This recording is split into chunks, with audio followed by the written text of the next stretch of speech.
Ya. Assalamualaikum warahmatullahi wabarakatuh. Salam sejahtera untuk kita semua.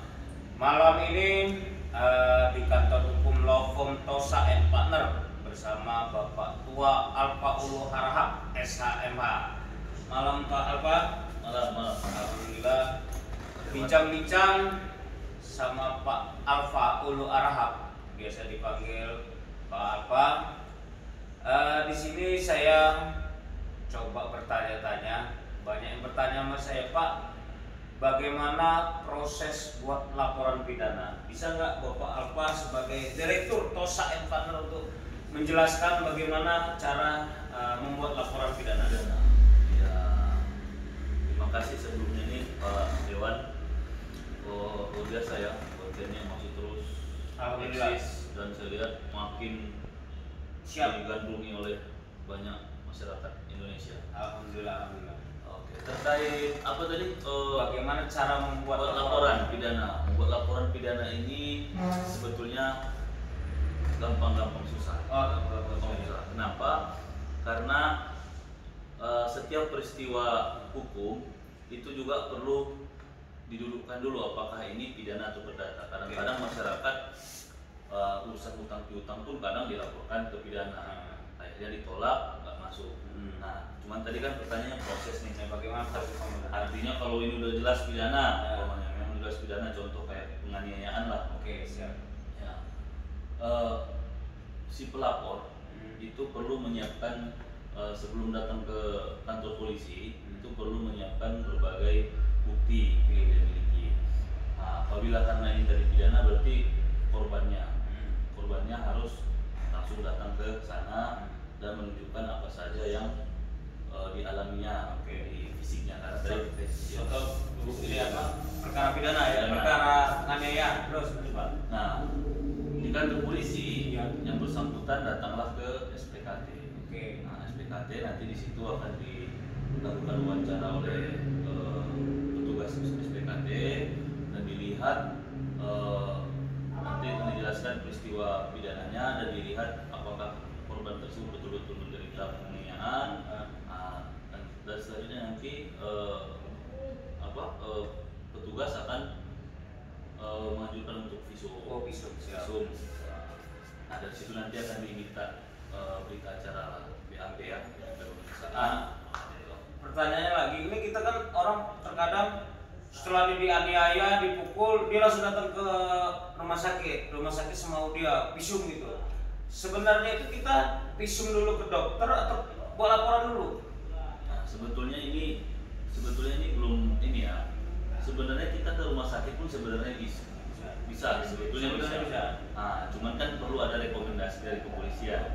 Jadi agar tidak dua kali, sebaiknya datang dulu laporan. Setelah nanti dari laporan polisi ini nanti pengantar akan dibawa untuk visum. Biar nggak dua kali kerja, begitu dia. Nah, sekarang di mana sih membuat laporannya? Supaya ini kejadian di Bandar Jaya. Apakah kita bisa buat laporan di Metro atau di Jakarta? Nah, itu tadi. Jadi masyarakat pun yang mengalami tindak pidana, dia juga harus bisa menentukan lokus deliktinya. Lokus deliktinya ini apabila umpamanya dia berada di wilayah hukumnya Lampung Tengah, kita persempit lagi dari satu kecamatan, dia harus melaporkan di polsek kecamatan tersebut, jangan di polsek kecamatan lain. Siap. Namun apabila umpamanya dia bingung untuk menentukan lokusnya, dia bisa saja melaporkan langsung ke Polres. Ya, umpamanya dia tidak tahu ini kecamatan mana, polseknya di mana, dia bisa langsung ke Polres Lampung Tengah. Contohnya seperti itu, Pak Dewan. Ada juga yang bertanya, keluar duit nggak Pak buat laporan? Itu gratis. Gratis ya, dipastikan gratis ya. Dipastikan gratis. Tidak ada kata Pak polisi minta uang ya. Tidak ada, karena memang polisi itu kan sifatnya melayani dan mengayomi. Siap. Kalau sama pengacara sendiri Pak, bayar nggak itu? Itu dia asik itu. Pengacara ini kan tadi kalau kita kembalikan kepada undang-undang advokat, memang kan pengacara ini sebuah profesi, sebuah profesi yang pekerjaannya itu adalah memberikan bantuan hukum kepada masyarakat. Jadi dengan memberikan jasa bantuan hukum tersebut, ya sangat wajar di situ ada yang namanya meminta imbalan jasa hukum, dan itu diperbolehkan oleh undang-undang. Oke, sah-sah saja. Sah-sah saja.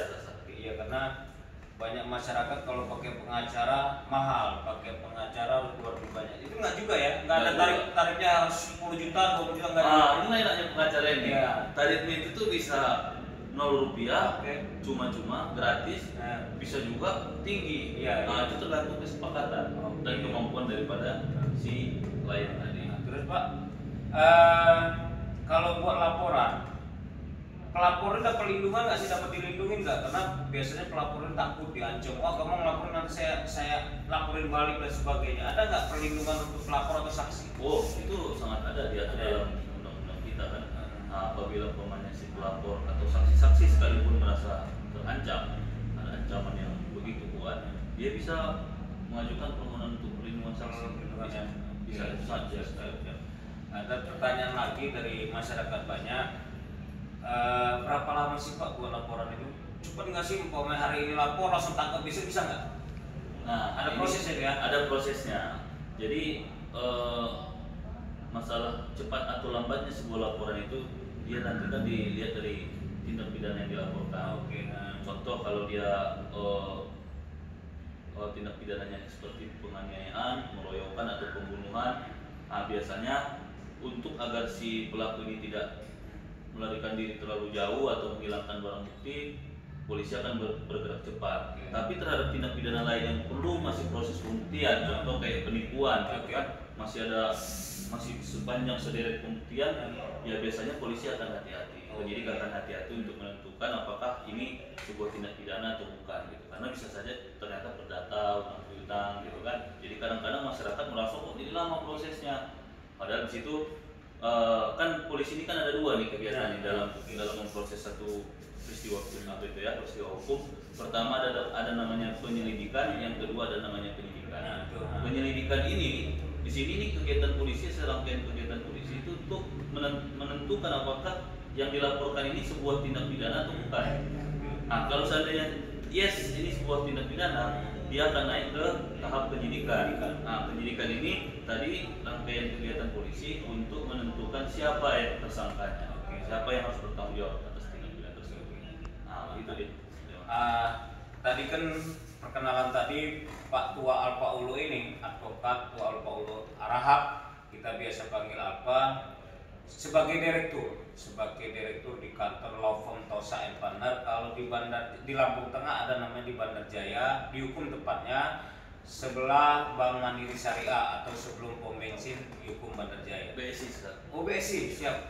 Di Bank BSI. Yang kedua ada di Metro Pak ya? Ada di Metro. Di Metro, ada dekat Perumahan Prasanti di Metro. Nah, pertanyaan saya Pak, selama di Lampung Tengah perkara-perkara pidana apa aja yang sudah biasa dilakukan atau sudah selesai dilaksanakan? Oh ya, hampir banyak pidana ya. Ada penipuan, penggelapan, Aduh, ngedrop.